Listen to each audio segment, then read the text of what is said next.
Assalamualaikum Pak Ustadz. Waalaikumsalam warahmatullahi wabarakatuh. Ya, Ya, ini kan kita udah memasuki 10 terakhir bulan Ramadan Pak ya Ustadz ya. betul. Ya, Alhamdulillah. di mana yang di dalamnya itu ada Lailatul Qadar. Baik. Ya, Nah, ya. saya pengen paham gitu ya Pak Ustadz. Kapan, terus apa amalan apa itu untuk menyambut Lailatul Qadar itu? Baik. Eh, Bismillahirrahmanirrahim. Lailatul Qadar adalah malam yang sangat dirindukan oleh para pecinta, para perindu rahmatnya Allah Subhanahu wa taala, yang dirindukan juga oleh para pendosa yang ingin dosa-dosanya diampuni oleh Allah Subhanahu wa taala. Karena pada Lailatul Qadar itu tanazzalul malaikatu waruhu fiha biidzni rabbihim min kulli amr. Para malaikat pada malam itu turun dan dipimpin beserta dengan malaikat Jibril di situ. Malaikat Jibril pun ikut turun di situ. Nah, kemudian salamun hiya hatta matla'il fajr, di malam itu salam kedamaian ditebarkan. Dan disebutkan juga bahwasanya pada Lailatul Qadar itu isi dengan berbagai macam amalan ibadah, terutama dari mulai maghrib. Dari mulai maghrib kita sholat maghrib berjamaah, kemudian sholat isyanya berjamaah, laksanakan sholat ba'diyah, kemudian taraweh, witir, kemudian kita tadarus, baca Quran, walaupun berapa ayat pun, baca Al-Quran, kita tidur, kemudian nanti malam bangun lagi, laksanakan sholat tahajud, walaupun hanya 2 rakaat. Kemudian perbanyak doa di situ, perbanyak doa di situ. Perbanyak doa, dan doa yang sangat dianjurkan adalah Allahumma innaka afun tuhibbul afwa fa'fu anni. Sebagaimana Siti Aisyah itu pernah bertanya, ya Rasulullah, seandainya pas aku ketepaan bertemu mendapati Lailatul Qadar, apa yang harus saya baca? Nabi mengatakan,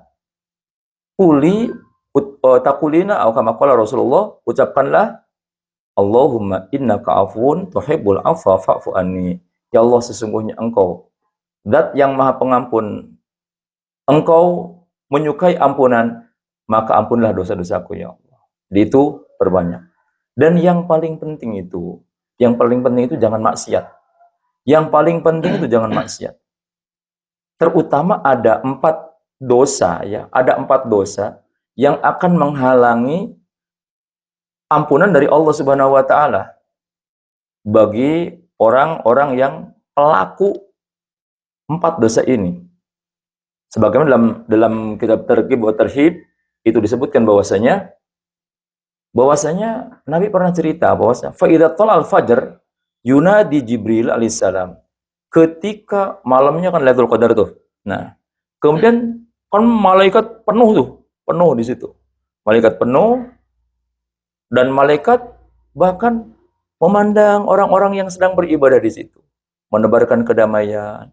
Nah, bahkan kadang ada orang-orang tertentu yang merasa merinding ketika dia melaksanakan ibadah, ingat dosa, dia merinding. Itu sebagian ulama mengatakan merinding itu karena disalamin oleh malaikat. Itu. Nah, jadi ketika fajar, artinya masuk waktu subuh, sudah selesai ini malamnya. Ketika masuk waktu subuh, malaikat Jibril dia menyeru kepada para malaikat yang turun. Kata malaikat Jibril, Ar-Rahil, Ar-Rahil. Udah yuk, berangkat yuk. Pergi dari sini, silakan pergi dari sini. Udah berpindah. Nah, kemudian ketika mereka akan pergi, mereka bertanya kepada Jibril. Ya Jibril, Madza sona Allah fi hawaijil mu'minin min ummati Muhammad. Wah Jibril, apa yang telah dikerjakan oleh Allah tentang masalah kebutuhan-kebutuhan, kepentingan umatnya Nabi Muhammad, orang-orang beriman dari umatnya, kalangan umatnya Nabi Muhammad. Apa yang telah dilakukan oleh Allah pada Lailatul Qadar? Artinya gampangnya seperti itu. Maka kemudian Jibril mengatakan bahwasanya fayaqulu nadharallahu ilaihim fi hadhihi lailah fa'afa anhum wa ghafara lahum illa arba'ah. Kata malaikat Jibril bahwasanya Allah memandang kepada mereka dengan tatapan rahmat, lalu Allah memaafkan kesalahan mereka dan Allah mengampuni dosa-dosa mereka. Kecuali 4 orang. Jadi orang yang dalam artian sekalipun mungkin dia lagi tidur, dimaafkan dosanya oleh Allah Subhanahu wa taala, diampuni oleh Allah Subhanahu wa taala. Kecuali 4 orang ini. 4 orang ini tidak akan mendapatkan ampunan dari Allah hatta pada malam pada Lailatul Qadar. Kemudian para sahabat bertanya, Faqulna, ya Rasulullah. Kami bertanya, kata para sahabat, wahai Rasulullah, manhum? Siapa mereka 4 orang yang rugi, yang celaka, yang tidak akan mendapatkan ampunan dari Allah pada Lailatul Qadar? Kata Rasulullah, yang pertama adalah rajulun mudminul khamr. Seorang yang masih belum tobat belum berhenti dari mabuk-mabukan, yang masih suka mabuk-mabukan. Ini dia tidak akan mendapatkan ampunan dari Allah Subhanahu wa taala di Lailatul Qadar sekalipun. Yang kedua, wa'akun liwalidayhi. Anak yang durhaka kepada kedua orang tua. Kemudian yang ketiga adalah waqati'ur rahmin, yaitu saudara yang memutuskan hubungan dengan saudaranya. Kemudian yang keempat, wa musyahin. Musyahin. Tidak, sahabat ada yang bertanya, wa manil musyahin ya Rasulullah? Siapa musyahin itu? Kemudian beliau Rasul menjawab, huwa al-musarim. Al-musyahin itu adalah al-musarim, yakni alladzi la yatakallam akhahu, yaitu orang yang menyimpan permusuhan, kebencian dalam hatinya kepada orang lain sampai dia tidak mau bertegur sapa lebih dari 3 hari. Itu orang yang seperti itu tidak akan mendapatkan ampunan dari Allah Subhanahu wa taala.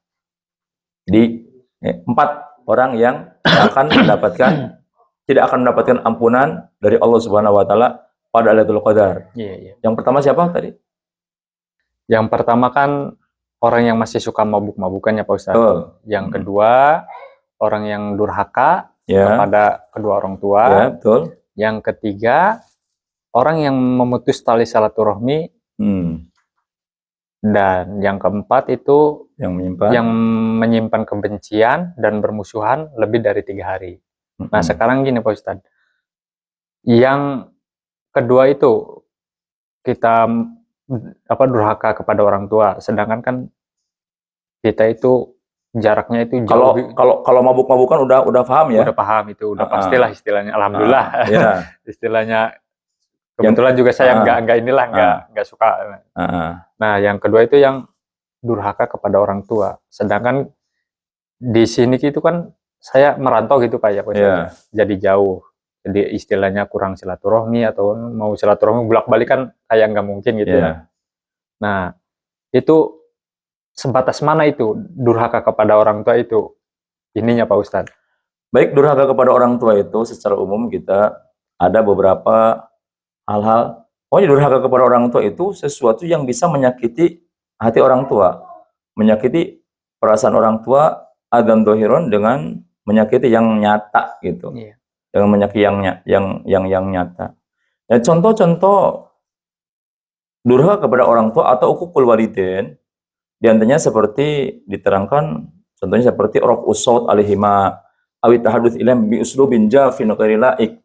Contoh seperti ini, meninggikan suara di depan orang tua atau meninggikan suara kepada mereka atau berbicara dengan nada kasar atau tidak sopan. Nah, itu durhaka. Ada kan anak kadang-kadang depan orang tua, apa sih? Ini. Nah, nggak boleh. Nggak boleh. Depan orang tua harus direndahkan suaramu. Kemudian diantaranya ada at-ta'affuf wa tadammur inda talabiha syai'an. Suka banyak mengeluh kasusah. Setiap punya kesusahan, datang mengeluh kepada orang tua, dibilangin sama orang tua. Atau mengeluh dan merasa terganggu ketika mereka meminta sesuatu.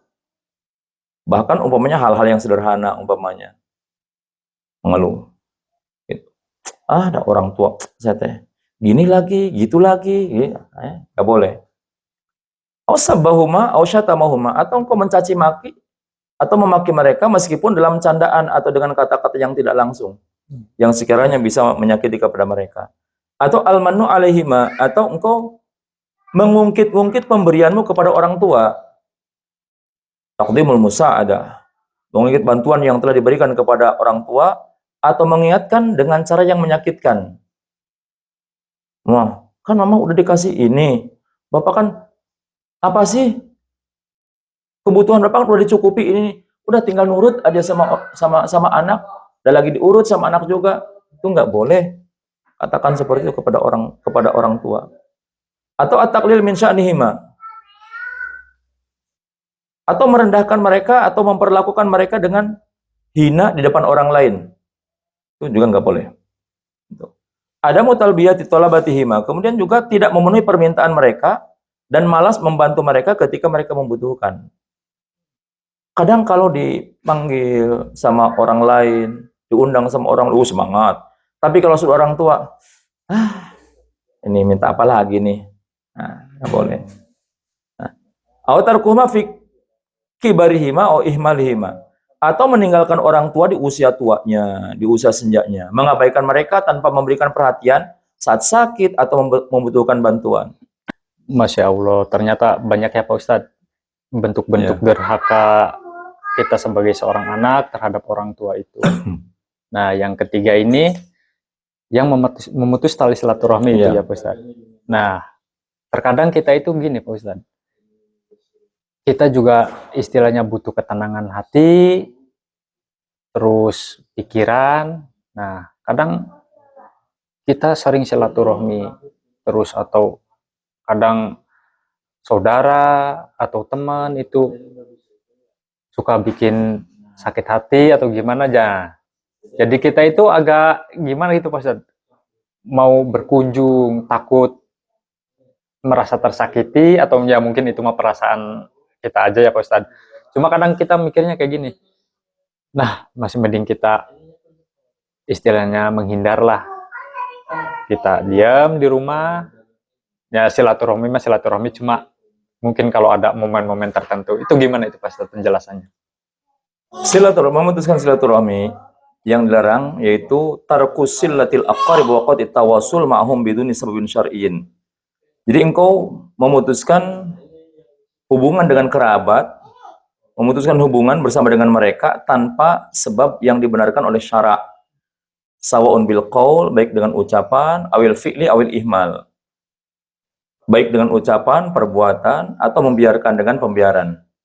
Nah, ini memutuskan silaturahmi yang dilarang di dalam agama. Nah bentuk-bentuknya banyak, contoh-contohnya banyak.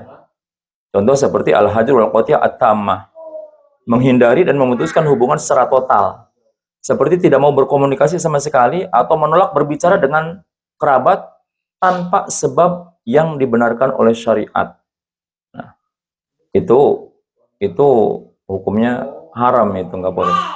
Atau ada musual anil aqarib, tidak menanyakan kabar tentang keluarga, tentang kerabat dalam rentang waktu yang lama tanpa alasan yang sah yang dibenarkan oleh syariat.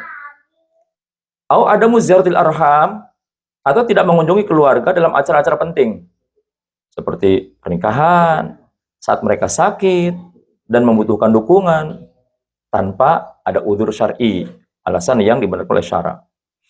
Al-abil imtina, atau enggan membantu keluarga yang membutuhkan bantuan, baik bantuan finansial ataupun dukungan moral, padahal mampu melakukannya.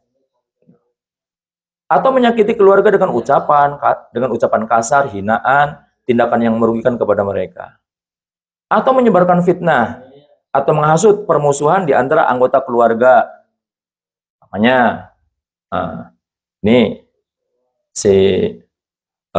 kita kok nggak senang dengan si saudara yang ini, kemudian itu ngiri ya sama saudara yang ini, kemudian kita bilang sama saudara yang lain, ini si itu teh begini, kita dijelek-jelekin gitu, diungkap keburukannya, itu nggak boleh, itu nggak boleh. Atau merampas hak keluarga, contohnya seperti mengambil harta warisan yang mestinya hak mereka kita ambil. Makanya kalau ada orang tua meninggal, itu ketika ada orang tua meninggal segera selesaikan urusannya.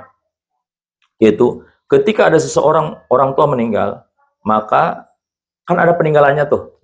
Ada harta peninggalannya. Maka selesaikan dulu. Yang pertama, ambil dulu untuk mu'natut tajhiz, biaya mulasarah jenazah.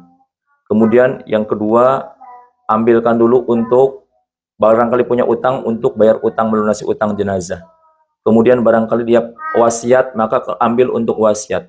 Kemudian barangkali dia udah wajib zakat dan dia belum mengeluarkan zakat sampai meninggal, keluarkan dulu untuk zakat. Kemudian barangkali dia itu punya kewajiban untuk berangkat haji karena udah mampu tapi belum keburu haji, ambilkan untuk badal hajinya. Nah, setelah itu selesai semua, maka segera warisan harta peninggalan orang tua itu atau warisan segera bagikan kepada ahli waris. Jangan ditunda-tunda lama gitu. Ah, nanti aja, masa belum 40 harinya, belum 100 harinya, nanti aja nunggu 1 tahun. Jangan.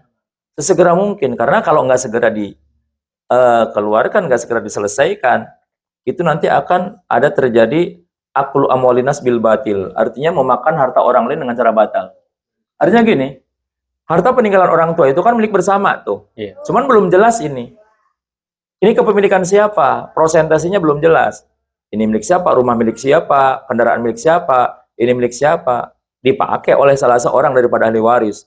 Terus dipakai atau digunakan atau bahkan ada yang dimakan. Itu memakan itu tidak sah. Itu nggak boleh makan seperti itu. Makanya kalau ada itu, ya udah sesegera mungkin. Setelah 5 hak yang tadi diselesaikan, segera bagikan warisannya.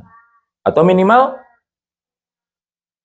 kalau umpamanya belum dibagikan semuanya, minimal mereka udah tahu. Ini udah dibagikan. Ini kamu dapat sekian, ini kamu dapat yang ini kamu dapat yang ini. Sawah yang itu milik siapa, sawah yang ini milik siapa umpamanya. Dan harus sesuai dengan hukum syariat, hukum warisan. Nah, kalau tidak, nanti itu akan menimbulkan persengketaan yang efeknya nanti kepada memutuskan tali silaturahmi. Banyak yang kasus yang kemudian renggang antara saudara dengan saudara yang lain hanya karena gara-gara masalah warisan itu. Kemudian memutuskan hubungan hanya karena perbedaan pendapat atau masalah duniawi yang sepele. Perbedaan pilihan, perbedaan ormas, umpamanya, perbedaan sudut pandang, umpamanya, perbedaan orientasi, umpamanya. Jadi kalau dengan saudara itu kita harus seburuk apapun saudara, kita berikan hak mereka. Kita hormati kalau saudara punya hak untuk silaturahmi kepadanya. Seperti itu. Nah, kun al-ghadab al-mustamir wa adamul musamahah, menyimpan dendam dan enggan memaafkan meskipun ada kesempatan untuk berdamai. Yang namanya dengan saudara itu, apalagi dekat ya, apalagi dekat, itu ada aja gesekan. Kemudian umumnya kita tuh didolimin sama saudara, disakitin sama saudara, dimusuhin sama saudara. Kemudian kita nyimpan kebencian, dendam di dalam hati, nyimpan kebencian di dalam hati. Ada kesempatan untuk berdamai? Enggak. Ada kesempatan untuk saling memaafkan? Enggak. Gitu. Nah, ini termasuk memutuskan silaturahmi juga. Nah, maka hati-hati. Islam itu mendorong untuk menjaga silaturahmi. Bahkan Nabi mengatakan bahwasanya man sarrahu, barang siapa yang ingin usianya dipanjangkan, rizkinya ditambah oleh Gusti Allah, maka falyasil rahimahu, maka sambungkanlah silaturahmi. Menyambungkan silaturahmi itu artinya kita melakukan hal-hal yang bisa menjaga keutuhan keluarga. Dan menyambungkan silaturahmi atau silaturahmi itu tidak mesti kita datang ya. Macam-macam. Jadi silaturahmi bisa kita datang, bisa angpaunya aja yang datang, kirimannya aja yang datang. Itu tuh nggak sempat datang umpamanya, karena ada orang umpamanya suka tugas luar. Dia dinasnya keluar. Dia punya saudara, masih satu kampung, dia punya saudara satu kampung. Cuman dia karena sering dinas luar, dia nggak sempat datang menemui saudaranya itu. Cuman setiap dia pulang dari mana, umpamanya pulang habis dinas dari Bandung, pulang dari Bandung bawa oleh-oleh. Apa oleh-oleh dari Bandung? Tape ya Pak. Tape dikasihin, kirim, beliin tape, dikirim saudaranya. Umumnya habis jalan-jalan dari Brebes, pulang dari Brebes dapat apa? Telur asin. Beliin, kirim sama saudaranya. Dianya mah nggak datang. tapi dikirimin sama pembantunya lah, sama anaknya atau sama siapalah gitu. Umumnya habis jalan-jalan, habis dinas dari Jogja umpamanya, dapat apa tuh? Jogja itu gudeg Pak ya? Gudeg. Gudeg pemberian basi ya. Iya. Ya. Gudeg, ya nggak apa-apa gudeg, dan sekarang mah ada gudeg yang instan gitu. Kirim gudeg. Pokoknya kalau habis dari mana, dia ingat sama saudaranya. Nah, dia nggak pernah datang. Tapi oleh-olehnya selalu datang. Iya. Nah, kira-kira terjalin nggak hubungan baik? Ya, bisa jadi sih Pak ya. Terjalin hubungan baik. Bahkan dia si saudaranya ini yang sering dikirim, walaupun orangnya belum pernah datang, dia akan ada tawadud. Tawadud artinya ada cinta kasih. Oh iya, saudara saya perhatian. Walaupun nggak pernah datang, tapi dia perhatian sama saya. Kadang ngirim pisang, kadang ngirim makanan, kadang ngirim uang umpamanya, ngirim angpau walaupun belum nggak datang. Dan orang kalau sedekah sama saudara itu pahalanya 2. 1 pahala sedekah, 2 pahala silaturahmi. Gitu. Jadi kalaupun enggak seperti itu, nanya kabar lah, kita teleponan. Sekarang mah zaman digital, zaman mudah gitu. Jadi seperti itu, Mas Bu. Nah, kemudian yang terakhir itu Pak Ustadz ya, orang yang menyimpan kebencian, bermusuhan, tidak mau bertegur sapa sampai lebih dari 3 hari. Nah, itu gimana penjelasannya Pak Ustadz? Ya, ketika seseorang bermasalah dengan orang lain, sesama muslim, nah, kemudian ya manusiawi lah, yang namanya orang punya perasaan marah lah gitu. Tapi jangan sampai kemudian karena marah, dia itu sampai tidak mau bertegur sapa lebih dari 3 hari. Karena orang tidak mau bertegur sapa lebih dari 3 hari, itu sampai disebutkan, ada keterangan yang menyebutkan bahwasanya sholatnya tidak akan diterima oleh Allah Subhanahu wa taala. Jadi walaupun umpamanya bagusnya kan kita perbaiki hati kita. Buat apa sih kita nyimpan kebencian? Udah maafkan kesalahan dia. Itu bagusnya. Kalaupun umpamanya belum bisa, kita terus berusaha tapi belum bisa, masih tetap ada perasaan sakit di hati. Tapi dalam kehidupan kita harus tetap tegur sapa, ucapkan salam. Nah, makanya kalau orang yang ini diancam musorim, orang yang tidak mau bertegur sapa. Contoh orang yang tidak mau mengucapkan salam atau menyapa seseorang sebagai bentuk permusuhan. Atau menghindari berbicara, berkomunikasi dengan orang lain secara sengaja. Atau tidak mau berkunjung, tidak mau menghadiri acara keluarganya, pertemuan sosial, karena ada permusuhan di dalam hatinya. Males ada si itu, sudah nggak datanglah saya mah. Nah, itu seperti itu. Nah, itu musorim, itu musyahin, yang menyimpan kebencian di dalam hati. Atau nasul isa'ah wa al-kadhib, menyebarkan fitnah atau berita bohong untuk merusak reputasi orang yang dimusuhi. Itu juga sama. Au idharul adawa fil muamalah, menunjukkan sikap bermusuhan dalam interaksi sehari-hari dan bersikap dingin atau kasar. Umpamanya ketika bertemu sengaja enggak nengok. Ketika bertemu papasan enggak nengok. Nah. Dan kata Nabi, sebaik-baiknya itu adalah orang yang ketika ada orang yang bermusuhan seperti itu, sebaik-baiknya itu adalah orang yang memulai salam.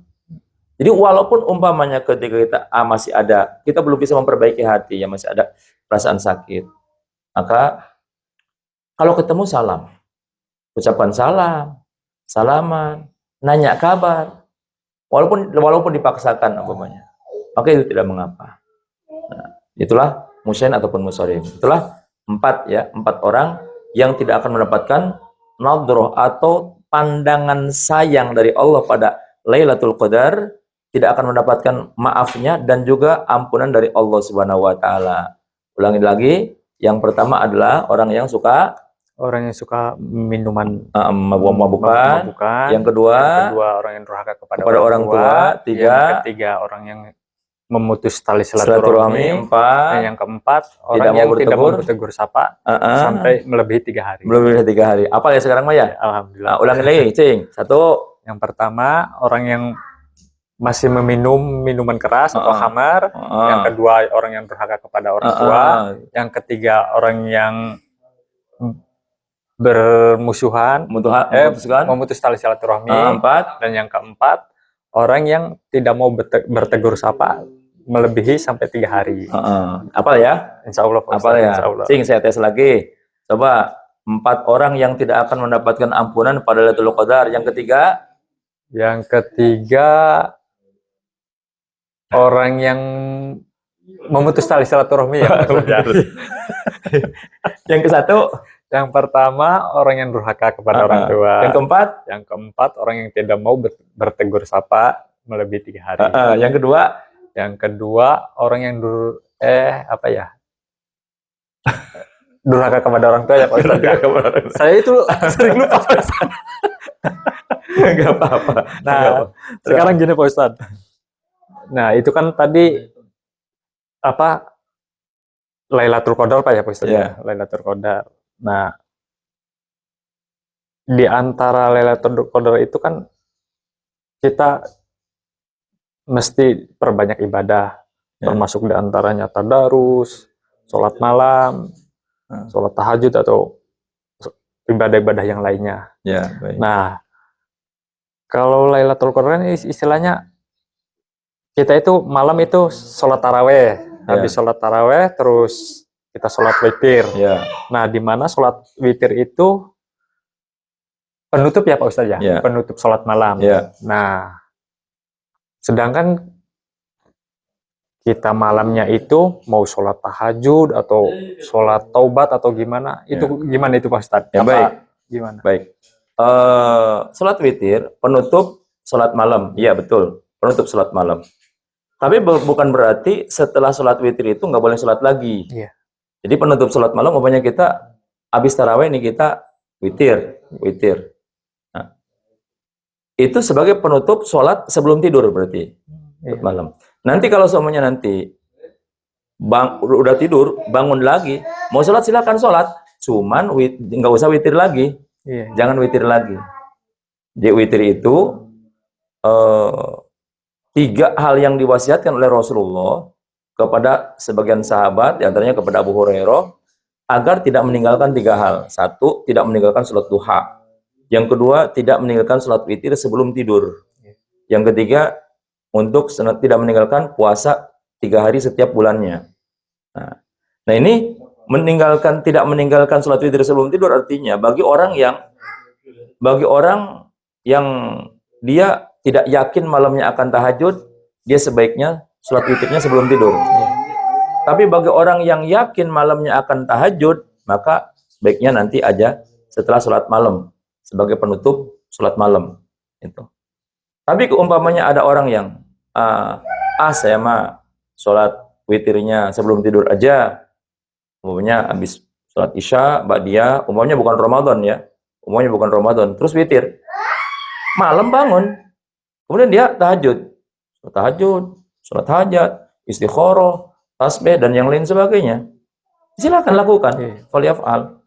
Tapi tidak usah witir lagi, karena Nabi mengatakan la witroni fi lailatin atau qala Rasulullah, tidak ada 2 kali witir dalam 1 malam.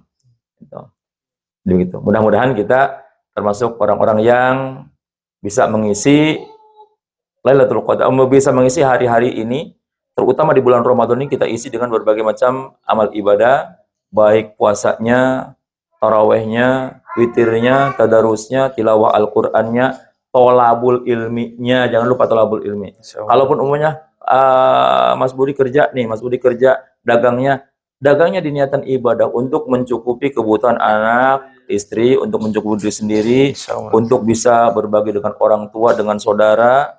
Nah, maka itu nanti kerjanya itu termasuk ibadah juga. Dan ini ibadah ini dinilai yang sangat diapresiasi di dalam agama Islam, apalagi di bulan Ramadan gitu. Mudah-mudahan seperti itu, dan kita keluar dari bulan Ramadan ini ibadah kita diterima oleh Allah Subhanahu wa taala, dan kita dijadikan sesuai dengan tujuan puasa adalah la'allakum tattaqun. Mudah-mudahan kita termasuk orang-orang yang menjadi orang-orang yang takwa di hadapan Allah Subhanahu wa taala. Baik, itu Mas Budi. Terima kasih ya Mas Budi. Terima kasih Pak Ustadz. Masya Allah, terima kasih banyak Pak Ustadz atas penjelasannya. Ternyata banyak ya keutamaan-keutamaan di malam Lailatul Qadar. Jadi kita bisa tahu keutamaan-keutamaan ibadahnya, termasuk apa yang tidak diperbolehkan dalam kehidupan sehari-hari, termasuk mabuk-mabukan atau kita durhaka kepada orang tua. Terima kasih banyak Pak Ustadz atas penjelasannya. Sama-sama. Terima kasih Pak Ustadz. Ya, sama-sama ya.